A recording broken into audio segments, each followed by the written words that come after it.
Welcome to The Explainer. Today we're diving straight into the musical alchemy behind Miley Cyrus's record-breaking disco-funk anthem, Flowers. It's a song you've undoubtedly heard absolutely everywhere, but today we're not just listening to it, we're going to completely deconstruct it. We're going to pull apart the layers of this pop masterpiece to see exactly why it's so incredibly catchy and how its producers actually manipulated sound and silence to make us feel so empowered. To really understand the massive scale of this track, just consider this number, 17. That's the record-breaking number of weeks Flowers spent at #1 on the Billboard Radio Songs chart. It also pulled in over 96 million streams in just a single week, making it the fastest song to ever cross the 100 million mark on Spotify globally. Oh, and it won Record of the Year and Best Pop Solo Performance at the Grammys. But listen, hits of this magnitude, they don't just happen by accident. They are meticulously engineered. So here's our roadmap for today as we put on our audio engineer hats. We're going to cover 1. The anatomy of a hit.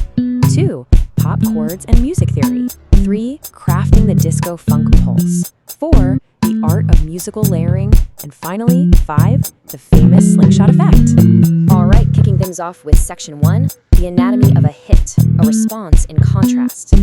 You know, a huge part of this song's massive appeal is how it acts as a narrative response to Bruno Mars's 2012 hit, When I Was Your Man, where Mars sings all about buying flowers. Cyrus responds by holding her own hand. But musically, Flowers flips the script entirely. It trades that slow, stripped-back 73 BPM piano ballad of regret for a driving 118 BPM disco-funk strut of assertive independence.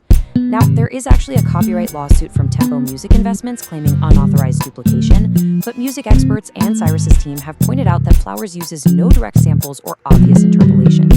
Instead, it creates a completely different sonic space that just turns the emotional narrative on its head. Moving right along to section 2, pop chords and music theory, building the bed. So how did this track evolve from what co-writer Michael Pollack said was originally a slow, sad piano ballad demo into the complex masterpiece we know today? Well, we have to look at its foundation. The song relies on a steady, repeating 4-chord loop of A minor, D minor, G, and C. This A minor progression is an absolute staple of modern pop hits. It's comfortable, it's familiar, and it gives the track this really steady, walking foundation. But listen to what happens right at the end of the pre-chorus. There's a fascinating twist that sets up the drop perfectly. The crucial point here is this E7 chord.